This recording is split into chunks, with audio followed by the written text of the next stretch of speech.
राधे राधे। राधा रानी की कृपा आप सब पर सदा बनी रहे। आप सभी को करवा चौथ व्रत की हार्दिक शुभकामनाएं।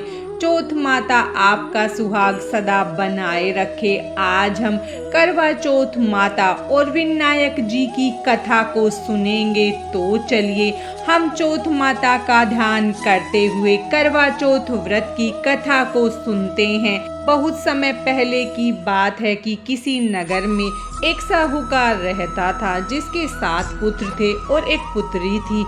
एक दिन जब कार्तिक के कृष्ण पक्ष की चतुर्थी यानी करवा चौथ का व्रत आया तो साहूकार की पत्नी, उसकी 7 बहुओं और उसकी बेटी ने करवा चौथ का व्रत रखा। छोटी बहन ने यह व्रत पहली बार किया था, इसीलिए वह भूख से व्याकुल हो रही थी।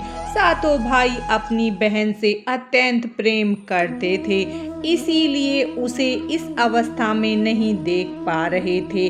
जब शाम को सभी भाई भोजन करने के लिए बैठे तो उन्होंने अपनी बहन से कहा, आओ बहन तुम भी भोजन कर लो। बहन बोली, भैया आज मेरा करवा चौथ का व्रत है, इसीलिए चांद निकलने पर उसे अर्घ्य देकर ही मैं तो भोजन करूंगी। कुछ समय के बाद जब उनकी बहन भूख से विचलित होकर मूर्छित हो गई, तब उसके भाइयों के सब्र का बांध टूट गया और उन्होंने अपनी बहन के व्रत को खुलवाने का निश्चय किया। इसके लिए उन्होंने घर के पास एक ऊंचे पेड़ पर दीपक जलाया और छलनी में रख दिया। इसके बाद वह अपनी बहन से बोले, उठो बहन, देखो चांद निकल गया है, अब तो तुम अपना व्रत खोल लो। छलनी की ओट में वह दीपक एक चंद्रमा के समान ही प्रतीत हो रहा था।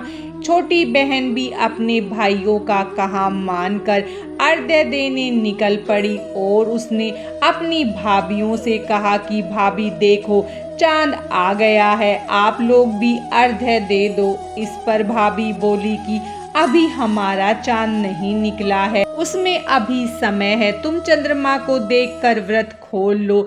इसके बाद छोटी बहन ने जाकर विधि विधान से नकली चंद्रमा को अर्घ्य दिया और उसने अपना व्रत तोड़ लिया। इसके पश्चात जब वह भोजन करने बैठी तो उसके पहले निवाले में बाल आया, दूसरे निवाले में कंकड़ आया, तीसरा निवाला जैसे ही ग्रहण करने वाली थी तो ससुराल से संदेश आया कि उसका पति बहुत बीमार है और उसे तुरंत ससुराल बुलाया है। यह सुनते ही साहूकार की बेटी बहुत ज्यादा घबरा गई और उसी समय ससुराल जाने की वह तैयारी करने लगी। अपनी बेटी को विदा करते समय माँ ने एक सोने का सिक्का देते हुए कहा, बेटी रास्ते में तुम्हें जो भी मिले उसके तुम पैर छूना, अगर कोई तुम्हें सदा सुहागिन रहने का आशीर्वाद दे तो अपने पल्लू में गांठ लगाकर उसे यह सिक्का दे देना। उसने ऐसा ही किया। रास्ते में मिलने वाले हर व्यक्ति के पांव छुए, लेकिन किसी ने भी उसे सदा सुहागिन होने का आशीर्वाद नहीं दिया। जब वह घर पहुंची तो दरवाजे पर उसकी छोटी ननद खेल रही थी। जब साहूकार की बेटी ने उसके पांव छुए तो उसने अपनी भाभी को सदा सुहागन रहने का आशीर्वाद दिया। यह सुनकर उसने अपने पल्लू में गांठ बांध ली और अपनी ननद को सोने का सिक्का दे दिया। जब वह अंदर गई तो देखा कि उसका पति तो मृत पड़ा हुआ था और पूरे घर में मातम छाया हुआ था। साहूकार की बेटी भी अपने पति को इस अवस्था में देखकर जोर जोर से विलाप करने लगी। उसके लिए यह क्षण बेहद दुखद था और उसे इस बात पर विश्वास ही नहीं हो रहा था कि उसका पति अब इस दुनिया में नहीं रहा। आखिरकार उसके पति को अंतिम संस्कार के लिए शमशान घाट ले जाया गया तो वहां पर साहूकार की बेटी भी पहुंच गई और बोली कि मेरे पति को आप लोग अग्नि नहीं दे सकते। सभी लोगों ने उसे समझाने की बहुत कोशिश की, लेकिन वह नहीं मानी और इस बात पर अड़ी रही कि उसके पति को अग्नि न दी जाए।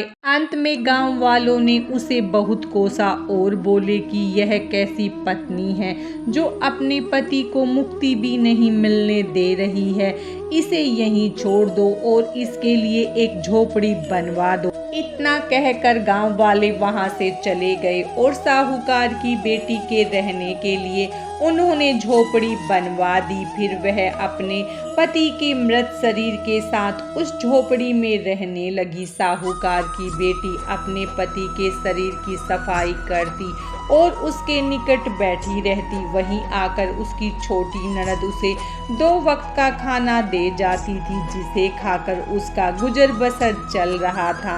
वह अपने पति के प्राण वापस लाने के लिए हर चौथ का व्रत भी करती, चांद को अर्घ्य देती और ज्योति जलाती थी। इस प्रकार कई चौथ आई और हर चौथ का व्रत उसने पूरे विधि विधान से किया। अंत में जब कार्तिक मास की चौथ यानी कि करवा चौथ आई तो उसने अपनी ननद से 16 श्रृंगार की सामग्री मंगवाई। उधर जब ननद घर पहुंची और अपनी माँ से यह बात बताई तो उसकी माँ बोली कि लगता है तुम्हारी भाभी का मानसिक संतुलन बिगड़ गया है, जो वह सभी मांग रही है उसे दे आना। इस प्रकार ननद ने अपनी भाभी को 16 श्रृंगार का सामान दे दिया। साहूकार की बेटी ने 16 श्रृंगार किए और इसके बाद पूरी श्रद्धा से करवा चौथ का व्रत किया। रात में चंद्रदेव को अर्घ्य दिया। इसके बाद जब चौथ माता वहां प्रकट हुई और बोली करवा ले लो भाइयों की प्यारी, करवा ले लो, दिन में चांद उगाने वाली, करवा ले लो।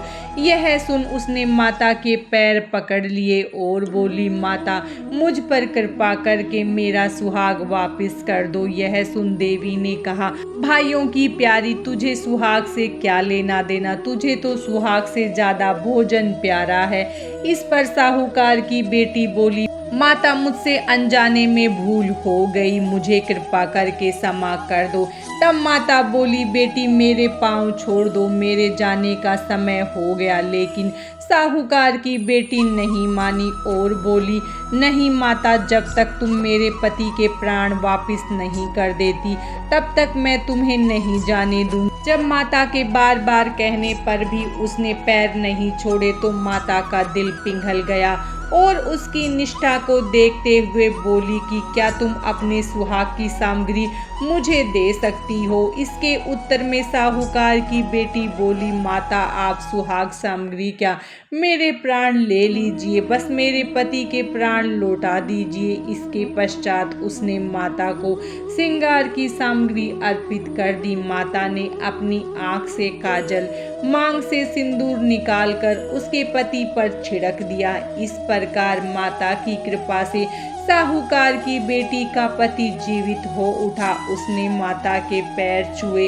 और उन्हें प्रणाम करते हुए बोली माता जिस प्रकार आपकी कृपा ने आज मुझे अपने सुहाग के प्राण लौटाए हैं, उसी प्रकार इस व्रत को करने वाली सभी सुहागिनों को अखंड सौभाग्यवती होने का आशीष देना। जो भी इस व्रत को करे और जो भी इस कथा को पढ़े या सुने उन सब के पतियों को दीर्घायु प्रदान करना, सबको उत्तम फल देना। करवा चौथ व्रत कथा समाप्तम। अब हम विनायक जी की कथा सुनेंगे। एक अंधी बुढ़िया थी जिसका एक लड़का और लड़के की बहू थी। वो बहुत गरीब थी। वह अंधी बुढ़िया नित्य प्रति गणेश जी की पूजा किया करती थी। गणेश जी साक्षात सन्मुख आकर कहते थे कि बुढ़िया माई जो चाहे सो मांग ले। बुढ़िया कहती मुझे मांगना नहीं आता, सो मैं कैसे और क्या मांगू। तब गणेश जी बोले कि अपने बेटे बहू से पूछकर मांग ले। तब बुढ़िया ने अपने पुत्र और वधू से पूछा तो बेटा बोला धन मांग ले, बहू ने कहा कि पोता मांग ले। तब बुढ़िया ने सोचा कि बहू और बेटे तो अपने अपने मतलब की बात कर रहे हैं, अतः बुढ़िया ने पड़ोसियों से पूछा तो पड़ोसियों ने कहा कि बुढ़िया तेरी थोड़ी सी जिंदगी है, क्यों मांगे धन और पोता, तू तो केवल अपने नेत्र मांग ले, जिससे तेरी शेष जिंदगी जिंदगी सुख से व्यतीत हो जाए। उस बुढ़िया ने बेटे, बहू और पड़ोसियों की बात सुनकर घर में जाकर सोचा, जिससे बेटा बहू और मेरा सबका भला हो वही मांग लूं और अपने मतलब की चीज भी मांग लूं। जब दूसरे दिन गणेश जी आए और बोले, बोल बुढ़िया क्या मांगती है, हमारा वचन है जो तू मांगेगी सो पाएगी। गणेश जी के वचन सुनकर बुढ़िया बोली, हे गणपति जी, यदि आप मुझ पर प्रसन्न है तो मुझे 9 करोड़ की माया दे, निरोगी काया दे, अमर सुहाग दे, आँखों में प्रकाश दे, नाती पोते दे और समस्त परिवार को सुख दे और अंत में मोक्ष दे।